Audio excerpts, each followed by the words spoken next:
Hello, everyone. Welcome to the 189th episode of the Spiritual Brainstorm. In this episode, it's going to be a follow up on the insights I gained from the last episode. And unfortunately, there are two episodes that you need to watch if you didn't watch them, the 177th episode and the 188th episode, which is just the episode right before this one, because otherwise, I don't think you'll be able to follow what I'm saying, and you think, well, this is crazy, who is this person, whatever. So that's the problem when you have a new kind of paradigm or worldview about how things work in this reality. It's things that build on one on top of the other, and if you skip one of those steps, it just doesn't seem to make sense. But then you have to look at the entire logical process of ontological process of exploring different, more and more profound questions, and then you can get to different places. So let's just jump right into this.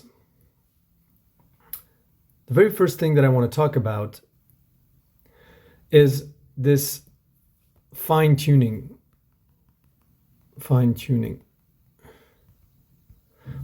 idea that the universe has been tuned for life, and that is supposedly the proof of the existence of like God or something. And this is quite obvious if you watched the last episode, but the universe cannot not be tuned for life. That is because, and this is a citation that I didn't know existed, and synchronicities. So I record this video, and then I see another video published by Rupert Sheldrake and the Vernon Dialogues, where Rupert Sheldrake and this other guy, Vernon something, discuss various questions on science. And apparently David Bohm was saying that matter is frozen light. So I'm paraphrasing, and I like that because it really resonates with what I recorded, the last episode that I recorded on, photons slowing down and then gradually, becoming more and more manifesting matter, basically, which is like slowed down light. But obviously, this is wrong because life is actually frozen light. Life is the structure that traps light inside of it permanently, or slows down its speed to zero, which maximizes its potential alternate states. And hence why, from the moment that life, quote unquote, appears in the universe, anything seems possible. It's like if every single possible combination of light is possible from that key building block or structure, but not biological life. Let me remind you, this is not biological life. Biological life is the form that life takes after billions of years of evolution and sort of clarifying the internal, how it internally organizes all the different structures and within it and all the different layers within it. And that is mirrored back by the external world, how the external reality and the macro is structured. So it's a kind of a process. So the fine-tuning, why is it inevitable? It is that, the speed of light, as it slows down and goes to zero, it will inevitably create life. With it, like by maximizing its potential alternate states by slowing down. And it's not so there's like a teleologic inevitability for life's emergence, which doesn't require a creator. It is just the conversion of 100% actualized state through speed of the photon or of light, where a photon travels at the speed of light and can only be in one or two different states, to a gradual slowing down process whereby it reaches zero at the point where all of its states are possible, and that's life. So it's just like a scale. Like once you have maximum actualization and 100% predictability, sort of, then on the other side of the scale you have 0% actualization and 100% possibilities. And it's that just, one side of the scale cannot exist without the other side of the scale. So it's not like someone fine-tuned the universe for life. It's just the way that the photon, the properties of life itself, mean that it will inevitably appear. And this brings me back also to like Genesis and stuff, like God's face was on the surface of the deep, and all these kinds of different kind of things. Is that life is the structure through which consciousness can kind of shine through or experience things, and experience especially all the possibilities that it is, because so long as it is matter, it is part of this undifferentiated field that doesn't have the free will. It doesn't have freedom of movement or experience, because it is actualized via, or it's subjected to the actualization method of speed, which is unescapable. It's as if you're being pushed in one direction, and you cannot do anything against that. And life is the first structure that, because it slows down the speed of light to zero, then it sort of gains autonomous motion capabilities. So that was the first thing that I wanted to say. The second kind of key insight is life and hollow earth. Oops. So in the spiritual circles, they often talk about hollow earth and all that stuff. But if you've watched the previous episode, you understand that light is being kind of trapped via different structures that have more and more potential alternate states, until the moment where it reaches life, which is the moment that light becomes frozen. It's like a black hole that sucks in life. But then this light kind of falls through life and then shines from the other end of the tunnel, goes from the macro towards the micro again. And this kind of virtual, kind of feedback loop between your internal and your external reality, which are just one thing, and you're in the center of it all. You're like the 0 point between your inner reality and the outer reality, which are mirrors of each other. And so it shines through the universe, then galactic clusters, galaxies and stuff. And if you look at a map of the universe, they will tell you that it's almost like a giant connected kind of brain, kind of where you have these stars and galaxies that are all connected to each other.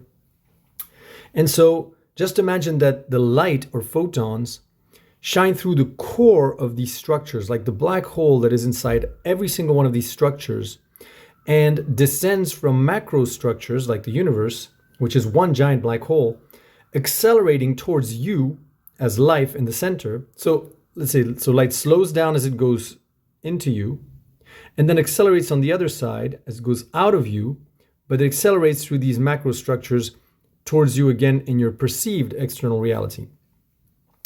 And your degree of evolution as life determines which structure you will perceive the photon as coming out of. Because obviously, we say that black holes trap light because they're so heavy that light cannot escape from them. But imagine light escaping from these structures and accelerating as it's with this acceleration that it had by dropping through life, and then coming outside via these gigantic structures. Then what this means is that life is at the center, and it is surrounded. It is like at the heart of a black hole, nested black holes, which are all of the different macro structures of the universe. So let's say that this is like the universe, and then the photon sort of accelerates out of the black hole, which is like the macro and the micro are just one of the same thing. So it accelerates here. So you could say that it just goes round like this. So the universe, then here you have galactic clusters. Here you have galaxies. So the heart of the galaxy. Here you have the solar system.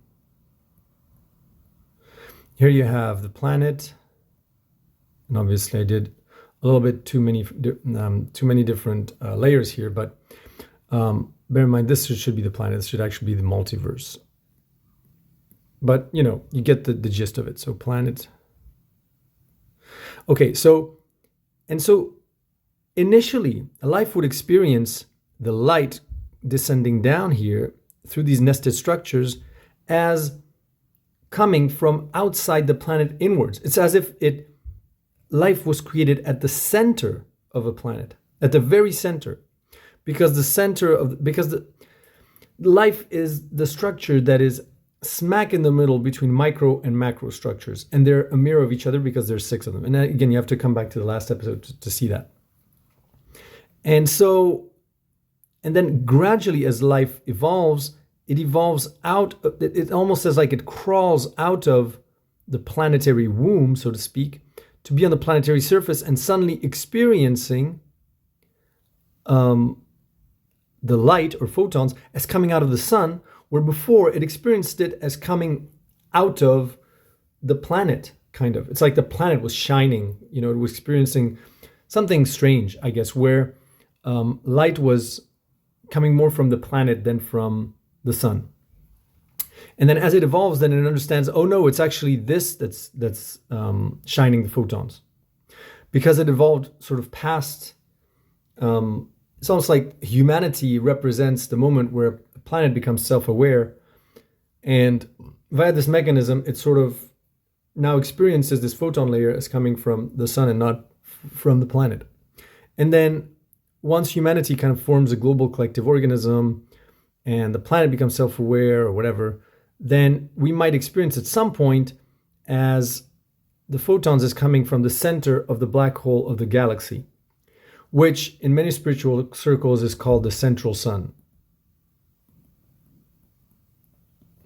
But the reason it's not shining and we experience the photons coming out of the sun is because we're still kind of in this planetary womb, or if you will, not fully awakened as humanity, as a global collective organism, much like a baby inside the womb, the light that it receives, is like filtered by this membrane, and so it doesn't really know where the light is coming from. And then when it's born, then it experiences reality in a completely different light.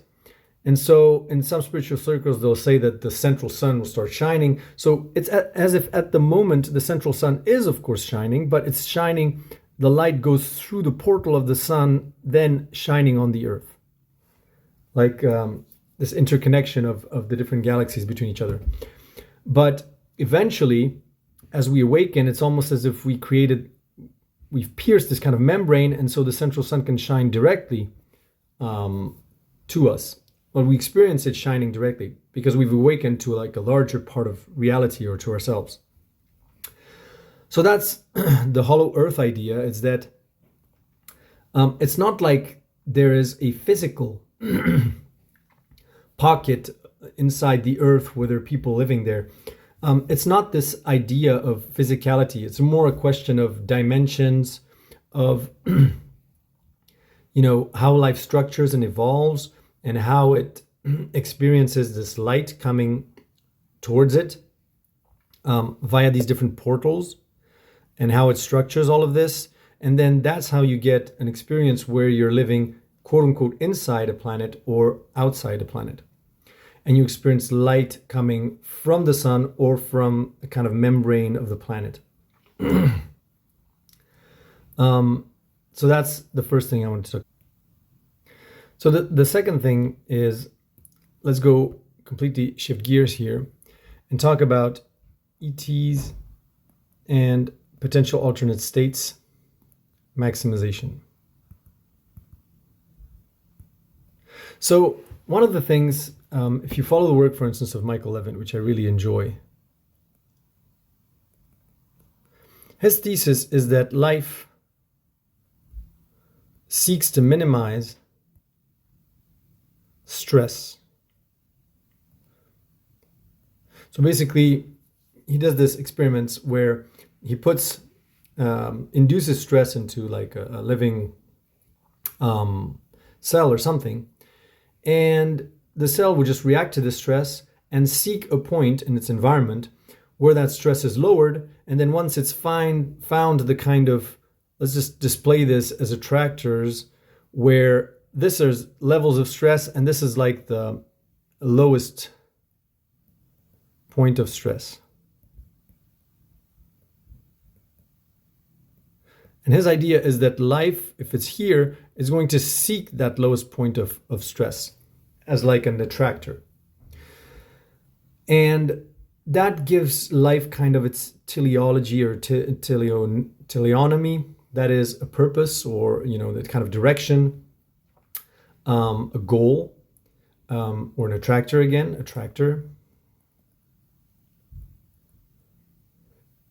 But what I have to say about this is the problem of minimized stress is that it doesn't explain evolution. That is, for evolution to be there, you would need to have an environment that is calibrated in such a sophisticated way, that is, its topography of stress induced to life has to be so complex that the cell has, quote unquote, no choice but to manifest all the different higher structures than itself, which is pluricellular organisms, multicellular organisms, fish, jellyfish, all of these different structures, as strategies to minimize its stress over and over and over again, which means that the external environment was already geared, was already kind of defined already, or predicted the emergence of all of these sophisticated structures, be it the jellyfish, the fish, the human, even the human. Otherwise, if the topography of the external environment was very simple and there's this one optimal pocket for reduced stress, then cells would inevitably just seek that lowest point and then say, now I can chill. Now I can just meditate here for the rest of my life and I don't need to do anything. Stress reduction is a match to entropy, the law of entropy, and a distortion of kind of this idea in thermodynamics that you seek the lowest point of energy, or a balance in that sense. So just like, with the laws of entropy, you could think of the universe as, imagine that the universe is made up of just atoms of hydrogen. Then normally what you would get with the laws of entropy is a universe where the hydrogen atoms are equally distributed across all of the universe at equal distance from each other, reaching the maximum amount of entropy or energy zero, basically. But that's not what you observe. You observe, and then they'll say, yeah, but there's gravity, and so that's why, and blah, blah, blah. But that's the problem. Like, you have entropy, but then, as Schrodinger said, like, life is negentropy, like negative entropy. How do you explain that? And again, this minimized stress is just a biological version of entropy. That is, life seeking its kind of lowest energy point where it doesn't have to expand too much energy by defending from, attackers or getting food or, struggling or whatever, which expresses itself as minimal stress. So I find it weird that the external reality would already include inside its topography of variability and stress the push for evolution of life. Because the topology is so complex, then life is forced to associate and create these pluricellular organisms to minimize its stress. So it's strange, no? That the external reality is kind of like the driver of evolution, that it already included all of these structures there via its topography of how stress is distributed or exists in its external reality. That's kind of strange to me. What's much more likely is, and what I prefer is potential alternate states maximization, which is just the moment that life appears, it says it's infinite potential alternate states, which means that any arrangement of the photons inside of it are just as likely as any other. And then it gradually creates structures, higher and higher structures to experience more and more of the infinite potential alternate states that it contains. And it has to do it by bite size. And so the very first, so biological life kind of evolved out of iterations and iterations of this core structure of managing its internal rules so that it could experience more and more the infinite potential alternate states that it has, that it contains. And that gradually takes the form of biological life. And so the evolution is not linear. It's as if life evolves like this in all directions. And then it's like if even the timeline that you observe of life is not linear, and you are here, for instance, as a human, you've evolved out of life, and you think your past is looking back this way in the timeline, and there you have the Big Bang, when in fact, the evolution is like simultaneous across all of these different time scales. It's like a ripple, that ripples out and that grows and expands. And you are here and you think that your past is the state of that ripple at any given point in time, when in fact, it has evolved from the moment that it started to ripple out. And those previous dispositions of the ripple, like these old ways of life experiencing itself, are no longer available to you looking back into the past, because the photon layer of the universe will show you only the current state of the evolution of the universe. It will not reflect the state that it was in at this stage. So we don't even know really how old the universe is, and we'll never be able to know. All that we can know is how old the universe appears to be at this moment in time with the current rule set that we have self-imposed through different iterations of different structurings of the potential alternate states that the cell has, or that life has, let's say life has. And I'll go into this in more depth when I'll talk about ETs. So potential alternate state maximization. What's nice with this is that lowest point of stress can also be thought of as the maximization of the potential alternate state that you have, that you can attain, realistically speaking, as a structure. So rather, it's more like this inverse kind of thing, where you are here as life.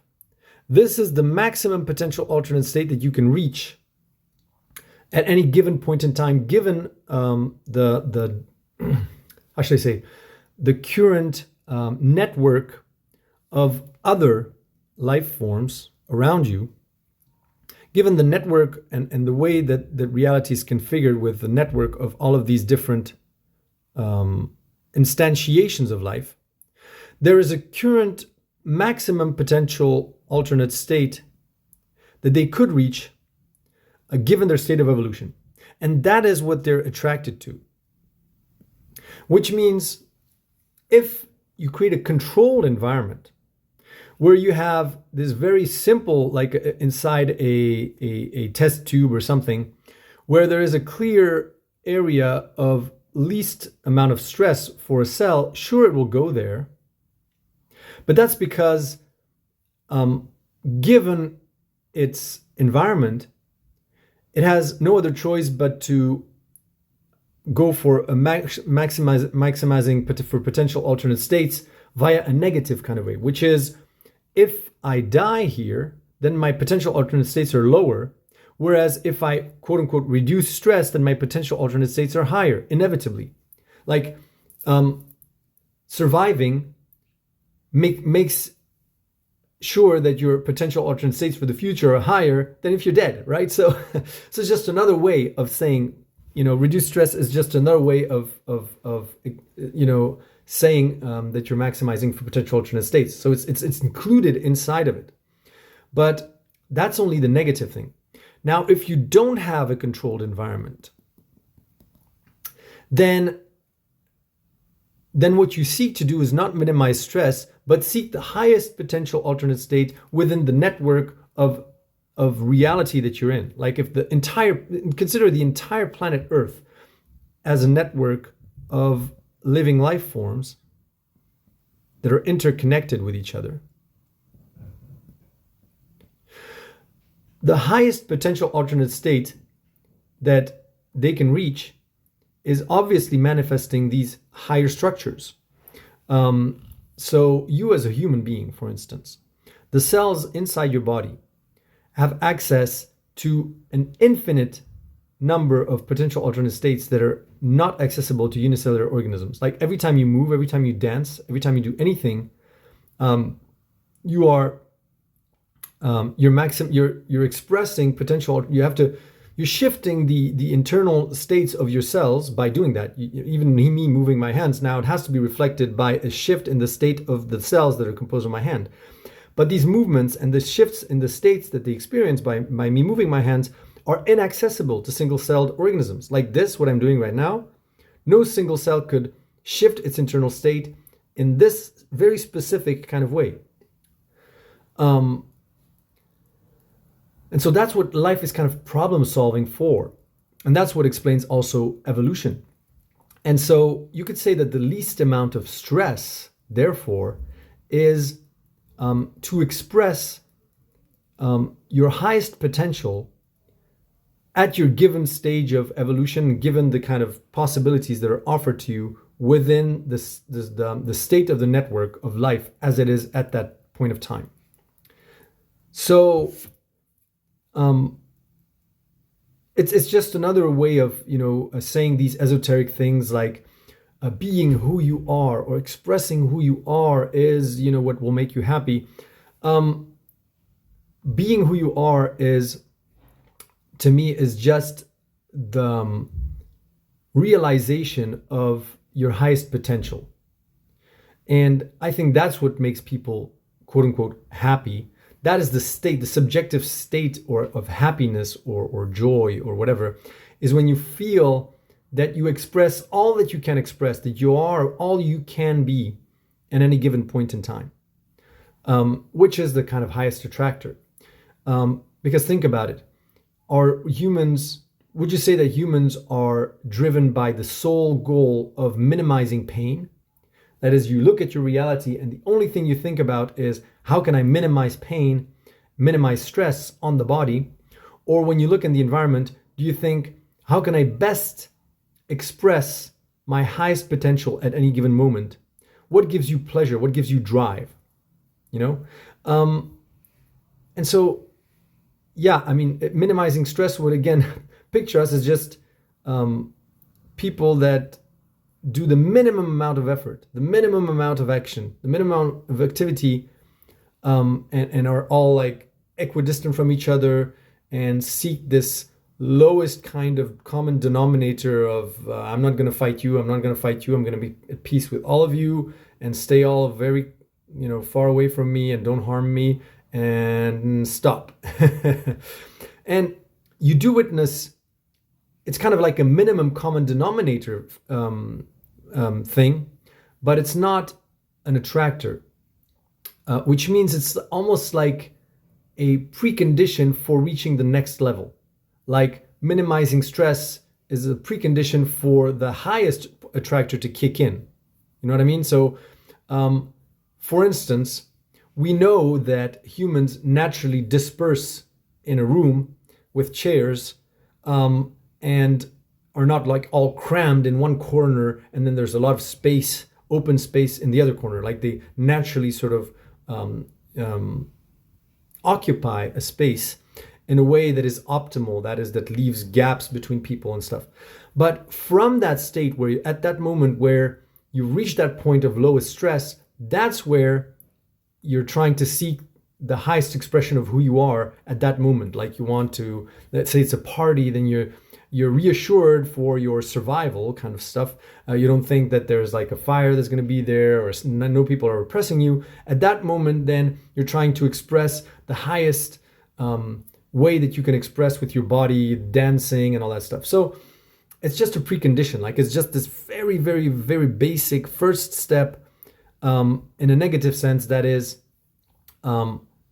If you die, obviously you can't express the highest potential alternate states of yourself. But then once you're reassured in terms of your survival, then a much higher attractor kicks in. And that's what kind of explains evolution. So I think what the last thing I'm going to talk about in this video is ETs and how you can explain that. Where are they, basically? So remember that I said that life is a kind of nested structure where you have all of these different thresholds for light to slow down.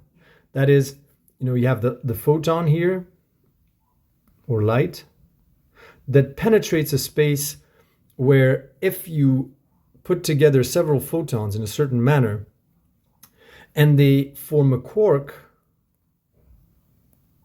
then their potential alternate states that are available to them is so dense, it's like a denser part of space, that they slow down.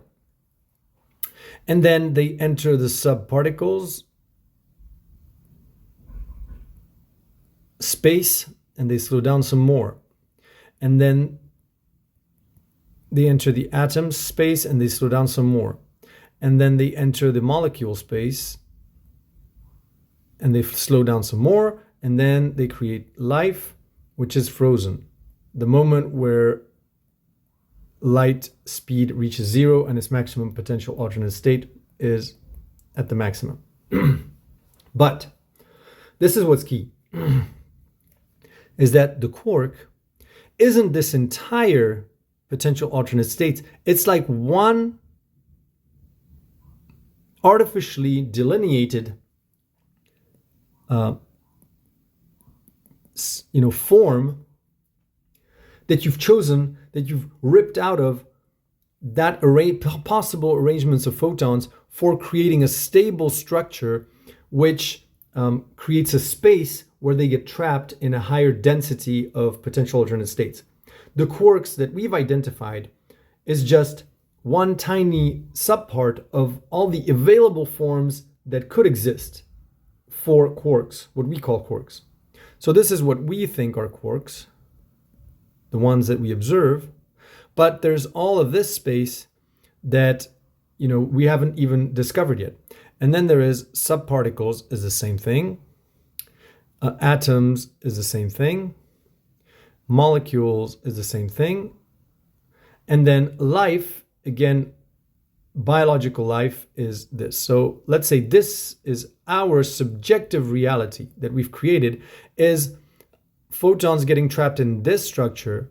Then obviously, because this is the structure they get trapped in, then they can only express a certain number of subparticles based on the quarks that that you've identified, and then they get trapped in a certain amount of atoms that are only possible because of all of these different structures that you've explored, and then they get trapped in the molecules they can express are also limited due to all of the choices that are made before, and that means that life can only manifest as biological life. And understand that I'm expressing this process in this linear fashion, when in fact you could say that it's a simultaneous process of, like, life carves out spaces in here simultaneously, and then these spaces grow simultaneously, and simultaneously, as the rules kind of grow in parallel, you could say, then it gradually, it's almost like this, again, this effect of the focus of a camera. When you focus on a scene, it all comes into focus simultaneously. And so it's that kind of effect where the rules sort of emerge simultaneously. Another way that I can explain it is, imagine these are octaves of different vibratory kind of density, because octaves are naturally, because you're using vibrations as a substrate, octaves are naturally arranged according to the vibratory relationship and of frequency between those different notes. And so imagine here you have octaves with 12 notes, and here also 12 notes, and here also 12, and here 12, and here 12. And what you can do is, from this octave, you can choose 4 notes. And that's going to be the quarks that you experience. From this octave, you choose 2 notes. and that's going to be your subparticles. And so it's as if this is the octave with the 12 notes, and this are the notes that you decided to play with. And what happens here with all of these structures nested inside of each other is a kind of tuning. And that is what experience or life actually is. That is, through the experience of life with itself, it is fine-tuning all of the different structures or subparts that it is made of by testing it out. Just like when you're playing on an instrument, imagine like life is a piano with a certain number of keys that it has chosen, and it encounters another piano, and then they try to harmonize, like you play your thing and it plays its thing, and gradually saying, oh, this doesn't really, this is kind of dissonant, and you tune your own kind of notes to try to tune to the other person, and the other person or the other life form also tunes its vibrations to attune to you, and that's how there's this kind of evolution. Is if you only have a piano with no one to play it and no one to experience the music coming out of it, then you don't know if it sounds bad or if it's dissonant or whatever. It's just there, right? But this is a very magical process whereby the piano and the notes and the mechanism for playing the notes is it co-evolves with the player, which is playing on the piano and experiencing via this kind of feedback loop the stability or harmony that comes out of your piano. And so that's kind of what we see linearly when we look at the evolution of planet Earth, which is it starts first as a big ball of fire with plenty of volcanoes and it's chaos and whatever. And that is like the level of chemistry which is in chaos here. And then it gets fine-tuned here. You fine-tune the borders of this so that it creates stability for biological life to be possible.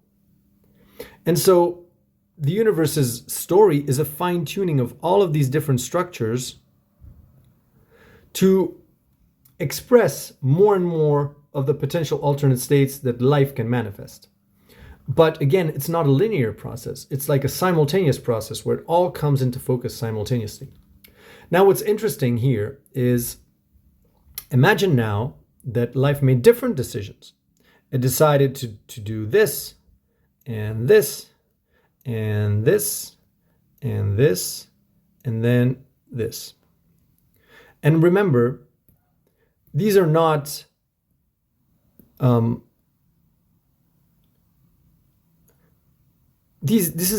it's like there are different physicalities. This is what your dimensions are. This is what, like, when people say ETs are in a different dimension,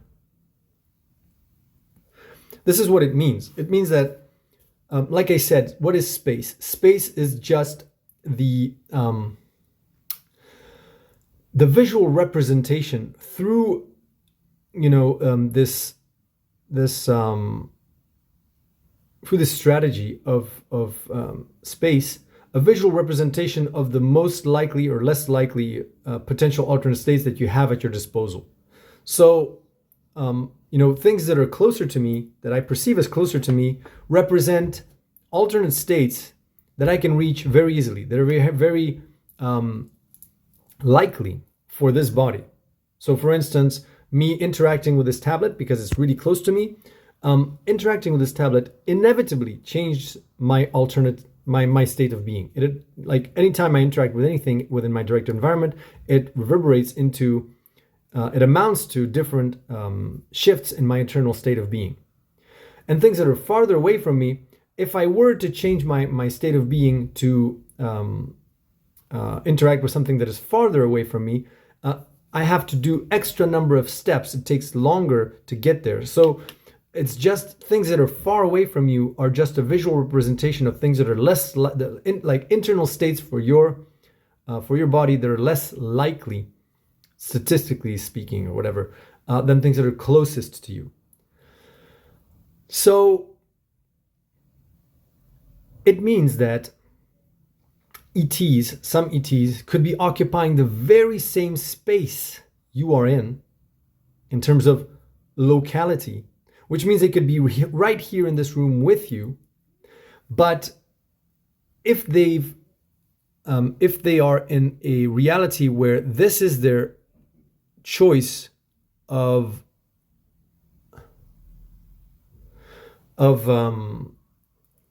potential alternate states and the way they've built sort of their experience of life, then they could occupy the same space and yet have no interactions whatsoever with you and you with them, because there's no point of intersection between the potential alternate states of the quote unquote atoms, which are not really atoms because they would be something else, of simply the potential alternate states arranged in a dimension that we call the atom structure. So going back to my other video, what I was saying is that here light at the outset just goes linearly infinitely fast, and when it penetrates this space, then it has at its disposal more kind of movements, more sophisticated movements in space, what we call space, just because it's in a denser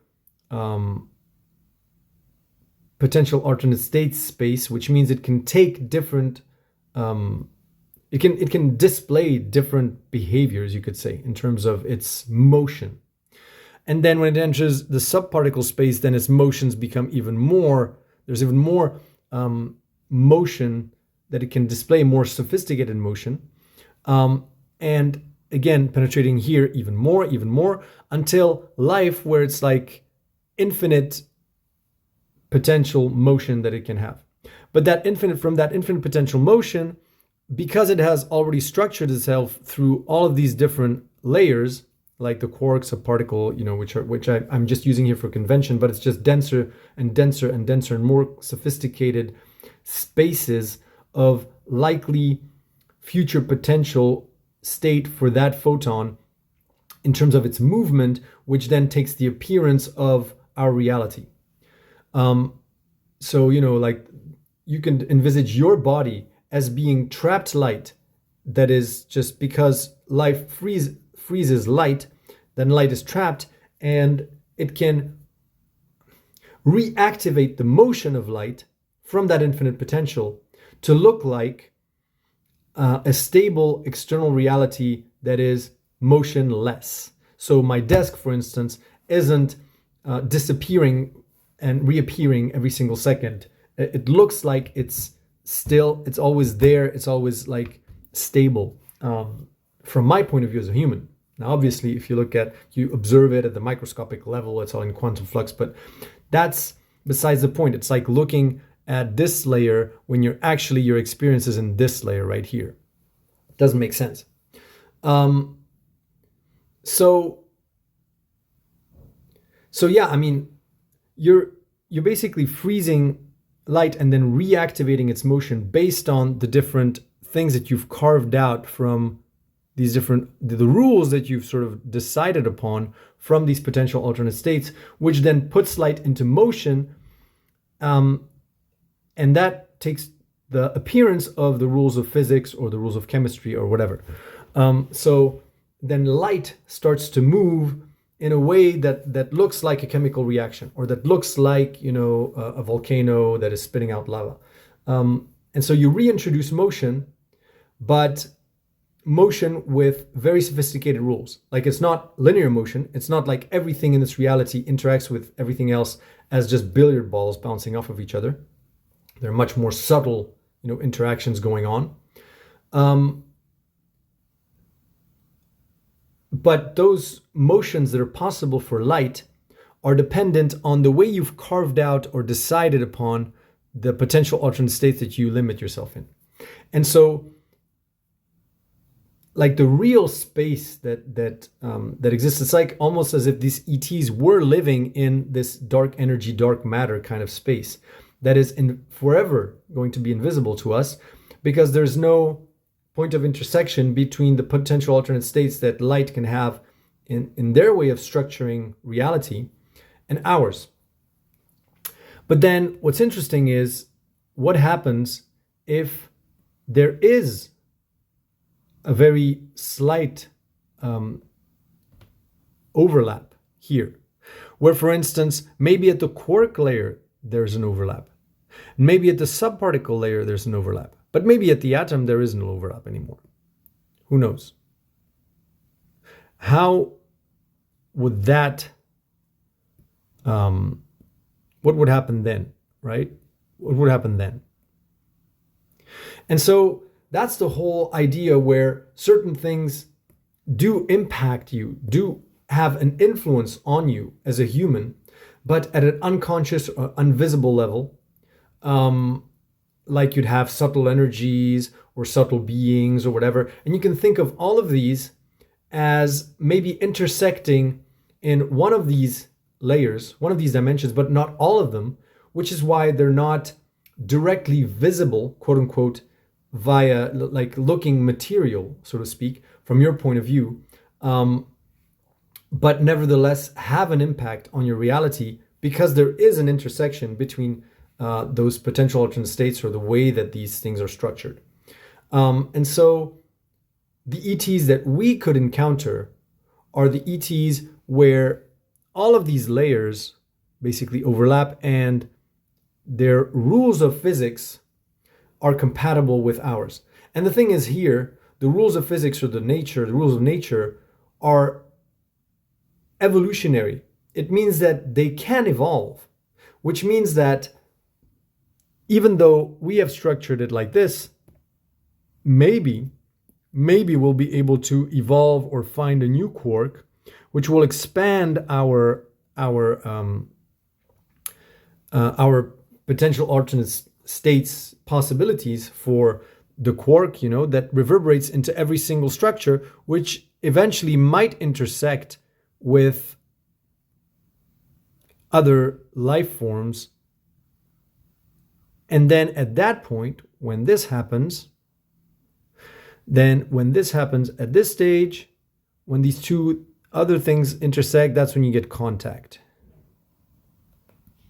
And here I'm talking about space as an intersection, potential alternate states as space, but it also has to be account for time as a dimension, because time is just another sort of strategy for sifting between different alternate states.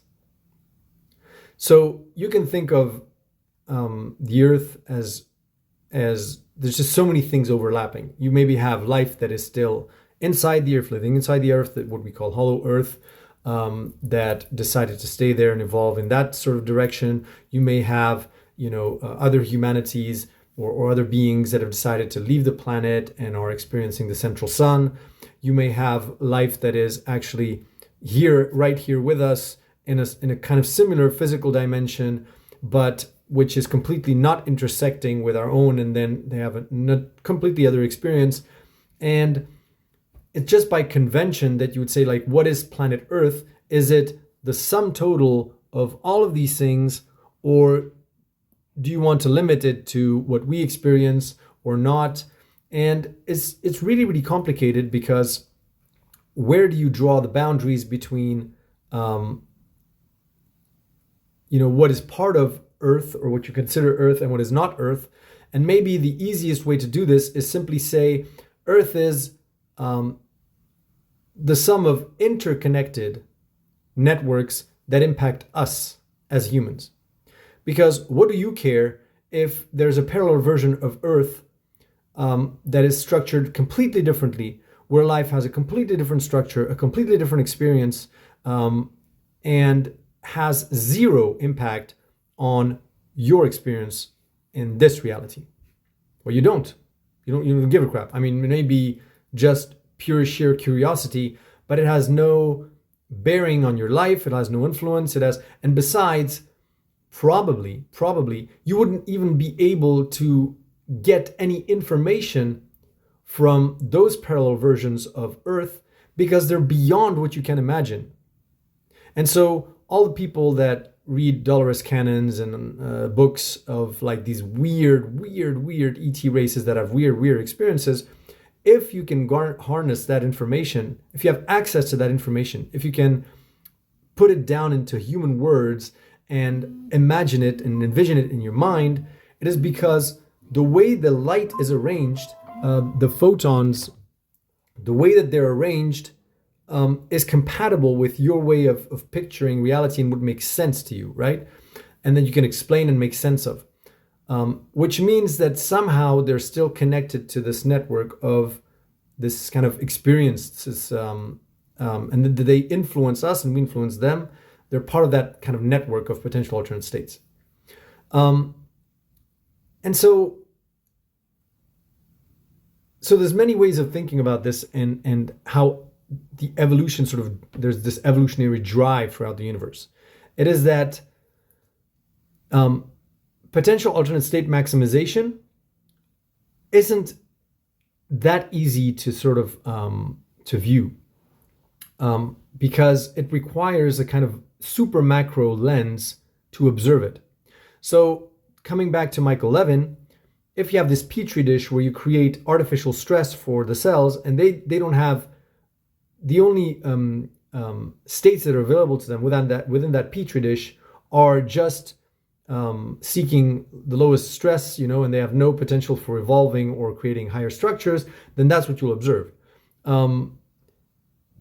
But in reality, what happens is, cells reach their lowest point of stress, and from that state, when they're kind of reassured, then they seek to maximize the potential alternate state and manifest something higher than themselves. So the example that I can give is twofold. The first one is, imagine you're observing humans that are getting on a plane, and the point of lowest stress is when everyone is in their seats and with their seatbelts on and ready to depart. That's like the point of lowest stress for everyone. Because obviously if you're sitting on the knees of some other passenger, then that creates stress for you, it creates stress for them. If everybody is still standing and waiting to be seated in the aisle, and are standing in the aisle, it's still a sort of stress, and you're still like waiting, you have your bag on your back and everything. But once everybody's seated down, then it's the plane that starts moving as a whole. It's like the precondition for the plane to actually depart. It can't depart unless you are in your lowest, in your point of lowest stress. But now just use that metaphor, but for your body. Imagine your body is the airplane, and the humans inside the airplane are your bodily cells, right? So if you have generalized cancer, how many potential alternate states are available to you as a human? Very little. So the cells in your body have to reach their lowest point of stress, which just to you appears as being fit or being healthy, which then enables you as a human now to access more potential alternate states and your cells along with it. How many humans could fly alone, on their own, just like this, like you jump out the window and you fly, right? But when millions of people get together, they can create the experience from a minimized points of stress. They can create the experience of flying collectively by building structures like planes. And that alternate state of flying from one country to another, that affects your bodily state as an experience. And that bodily state was unavailable to humans 500 years ago. But you cannot invent or create these structures or these experiences if everybody's stressed out.